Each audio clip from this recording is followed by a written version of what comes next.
They called him the most dangerous man in the empire, not because he held a sword, but because of what they claimed he could do in the dark. A slave owned by royalty, who, according to whispers, fathered over 600 children. Was this a biological miracle, or the most twisted political lie in history? Tonight, we open the records they never wanted you to read. The story begins in the royal courts of a powerful but secretive empire.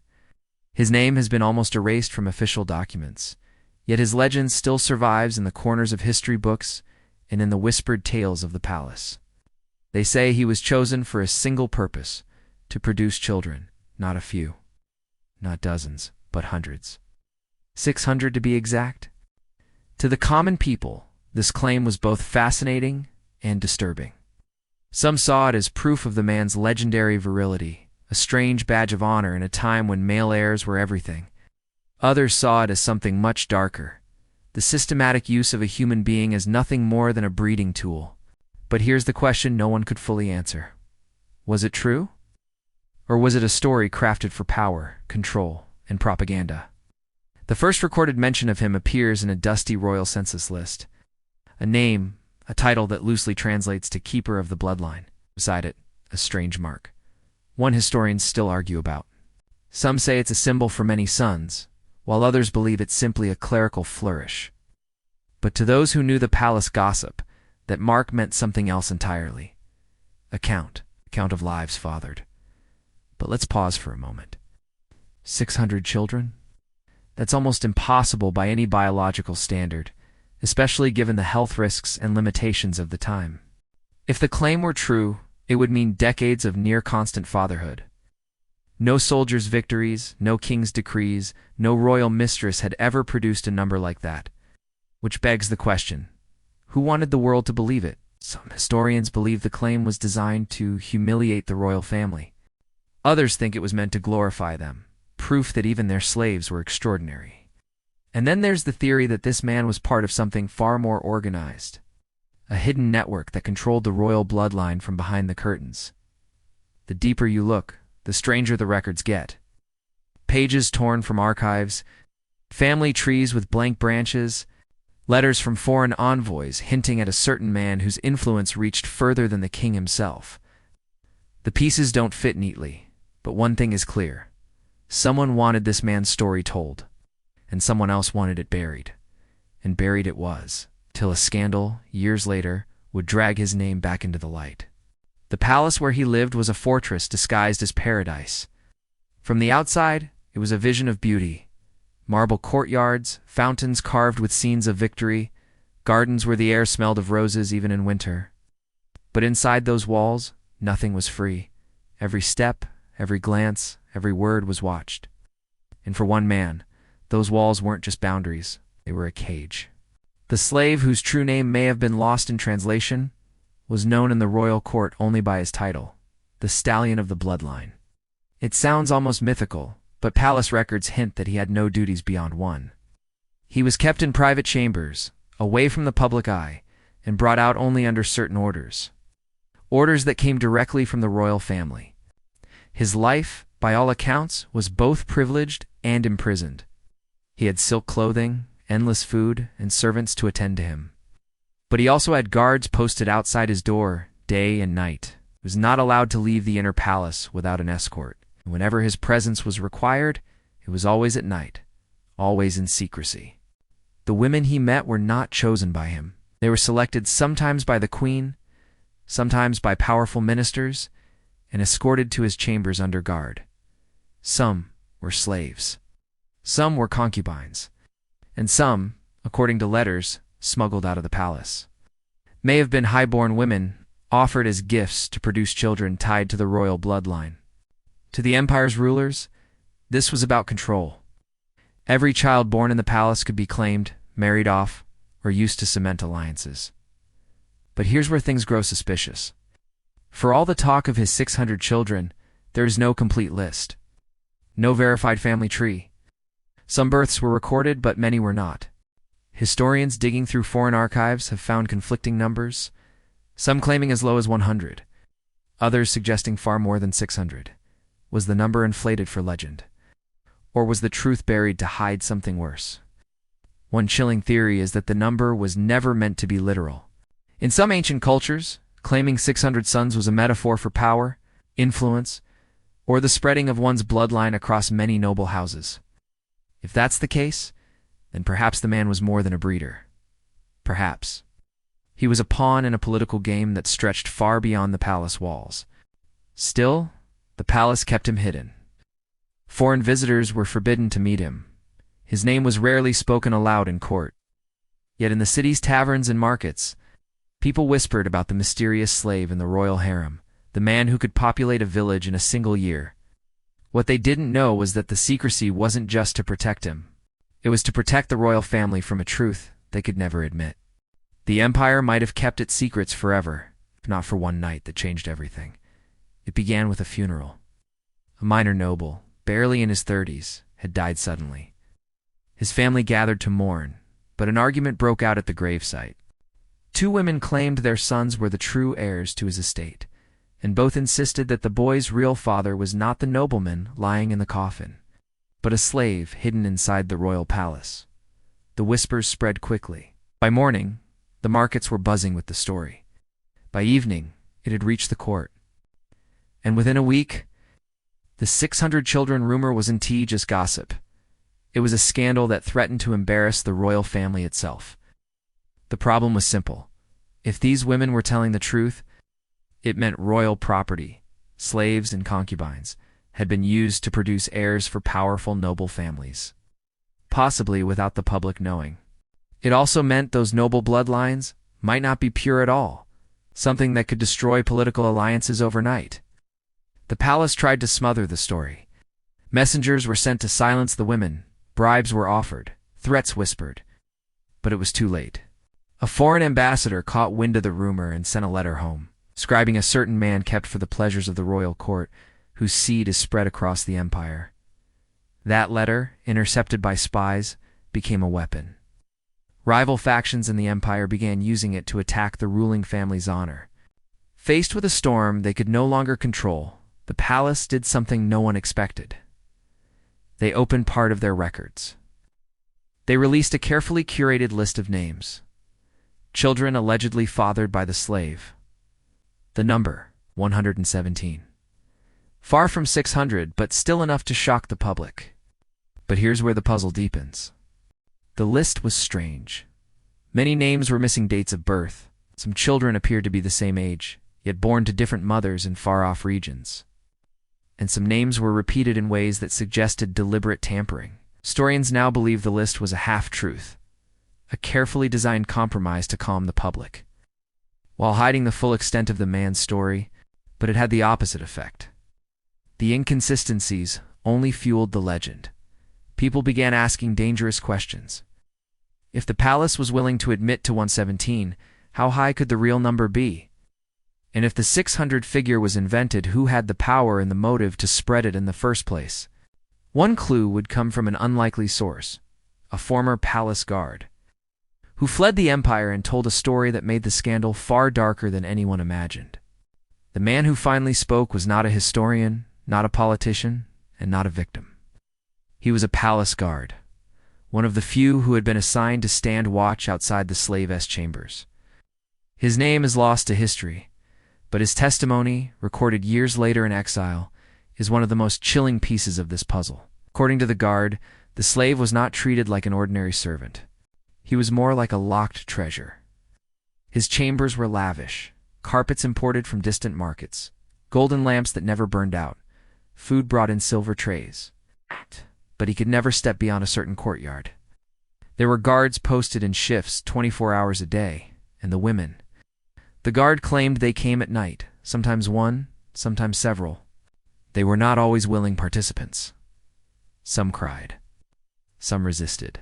And though the guard could not see what happened inside the chambers, he described the way they left. Silent, pale, escorted back to their quarters without a word. The guard also revealed something the official records never mentioned. Not all of the women were from the harem. Some were the daughters or wives of important men, nobles, generals, even ministers.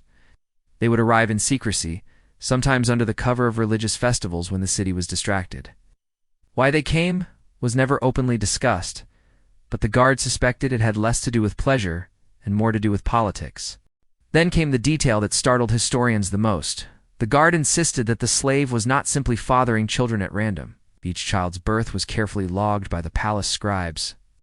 The records, kept under lock and key, were regularly inspected by the queen herself. The implication was clear.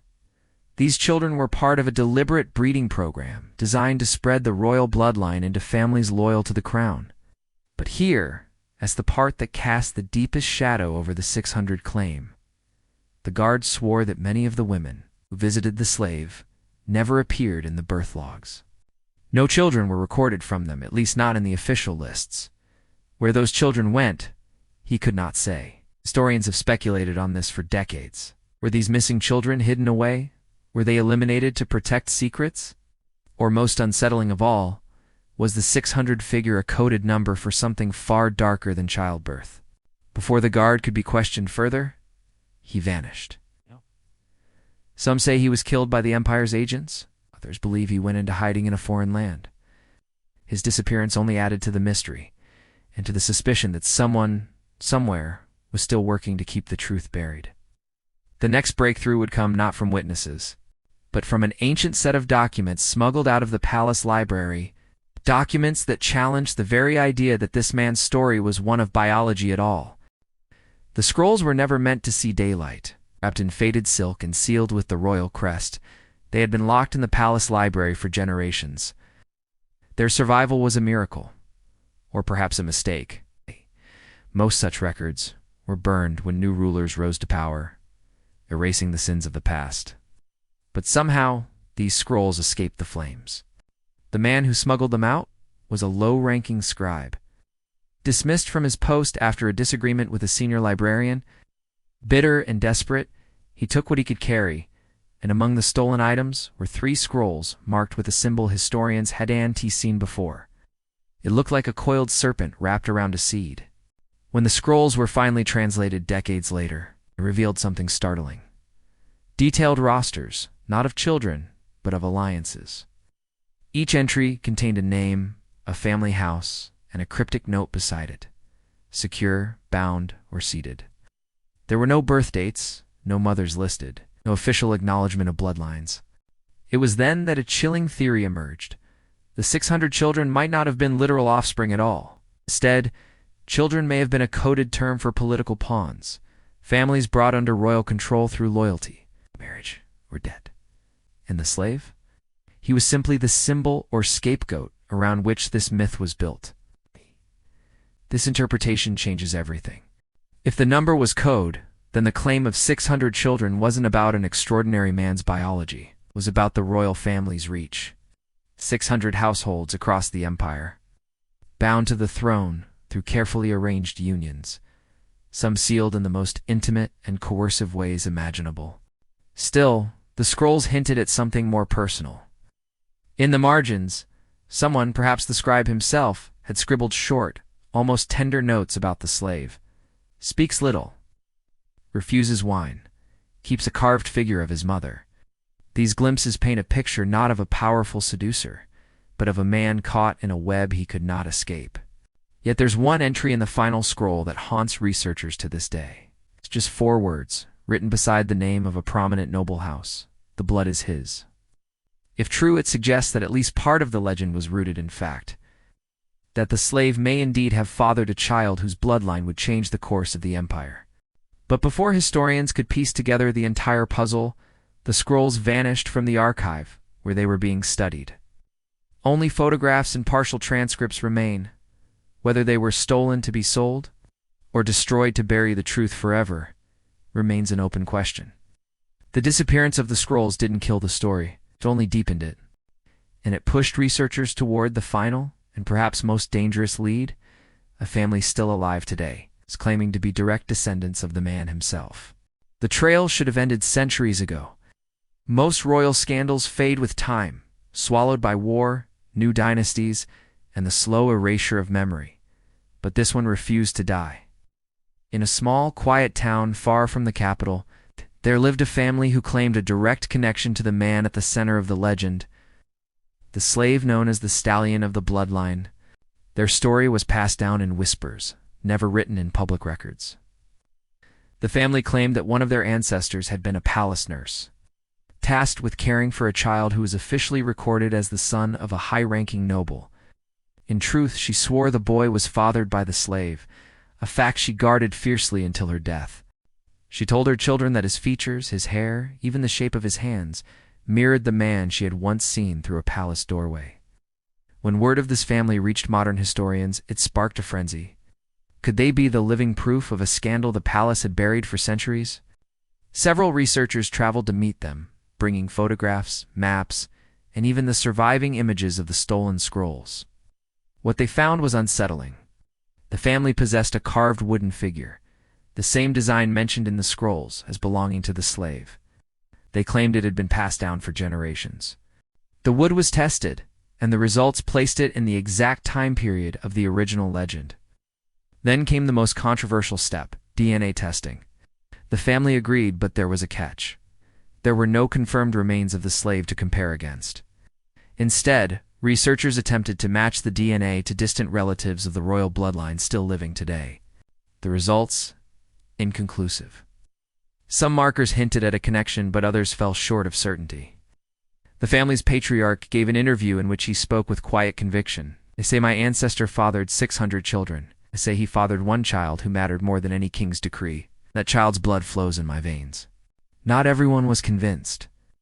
Critics argued that the family could have acquired the wooden figure through trade, and that oral history can be easily bent by pride, greed, or imagination. But there was one detail they couldn't explain away. The family's old house contained a sealed chest with papers written in the same coded language found in the palace scrolls. No one knows who placed them there or why, and no one knows what the final lines mean. A phrase repeated 3 times in neat handwriting.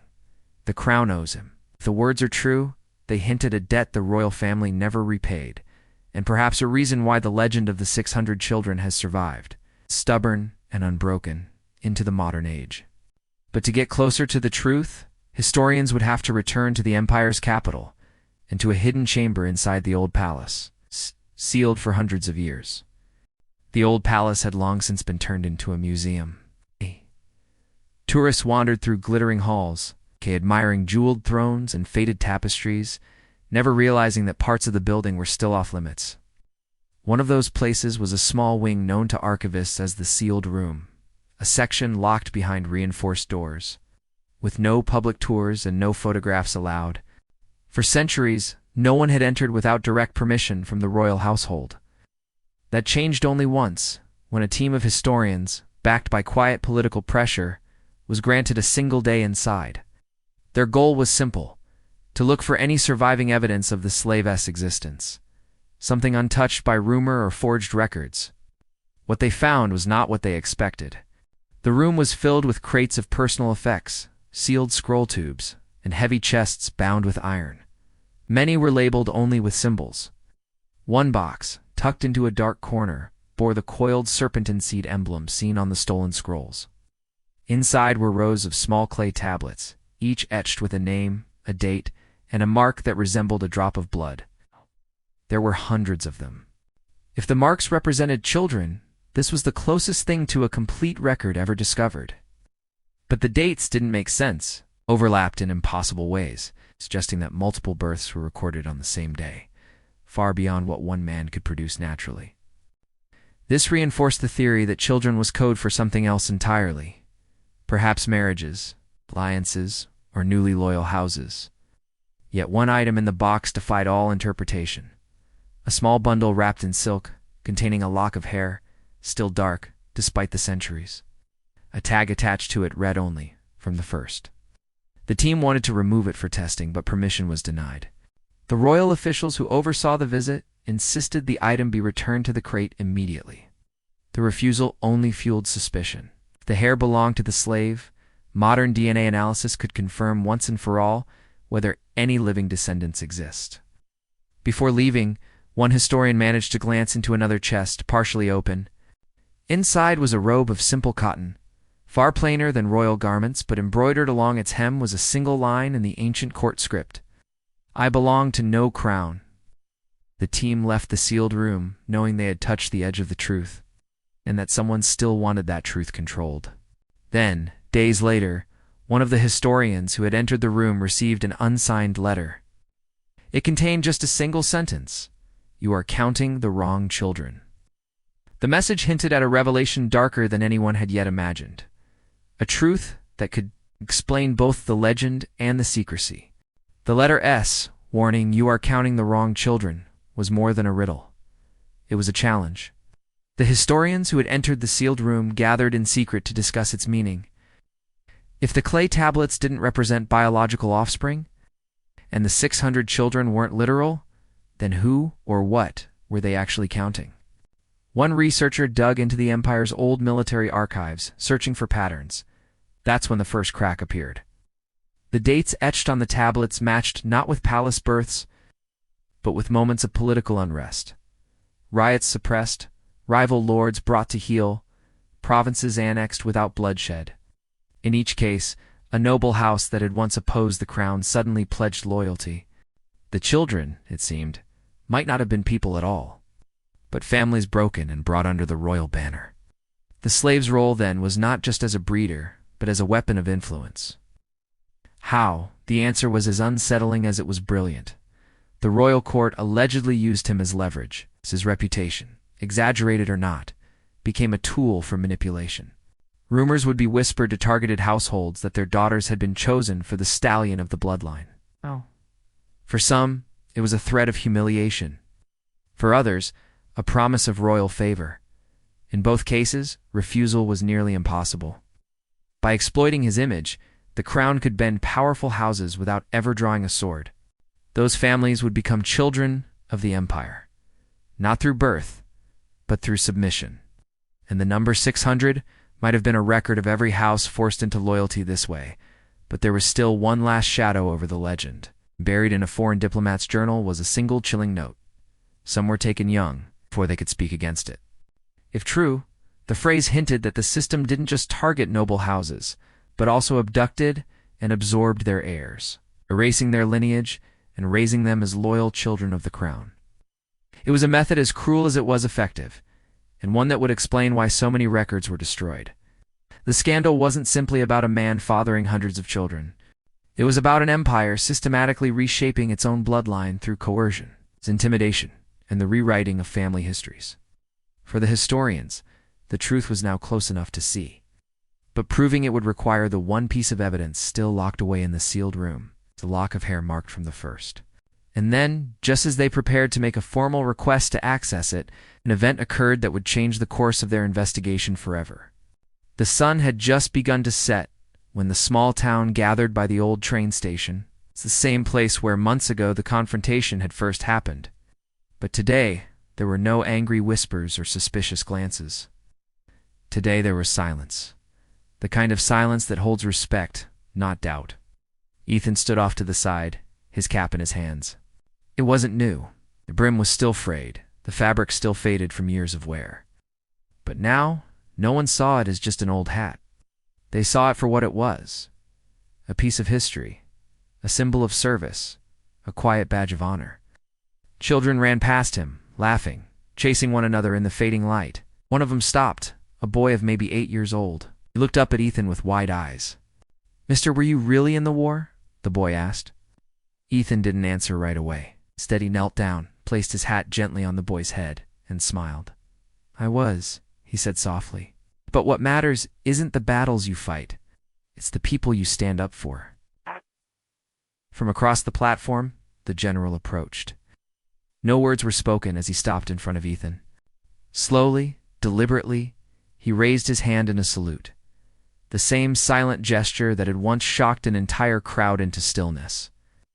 Ethan returned it, the two men locked in quiet recognition. The crowd watched. Some had tears in their eyes. Others simply stood, hands over their hearts. It was a moment that didn't need explaining. In the days that followed, the story spread beyond the town. People who had once mocked him began to tell others about the man with the hat, not as a joke, but as an example. Schools invited him to speak. Veterans called to thank him. Strangers sent letters saying how his quiet courage had reminded them to be kinder, to look deeper, to never judge too quickly. But Ethan never sought attention. Kept working at the gas station, fixing tires, checking oil, greeting every customer with the same steady smile. The difference was, now they smiled back. Not out of politeness, but out of respect. One rainy evening, a woman came in, struggling with a flat tire. Ethan helped her without charge, just as he always did. As she left, she turned back and said, "I know who you are." Ethan didn't answer. He didn't need to. Weeks later, the general sent him a small box. Inside was a single medal, its ribbon carefully folded. There was no note, only a short inscription on the back. 4 battles fought in silence. Ethan kept it in a drawer, not to hide it, but because the medal was never the point. The salute had been enough.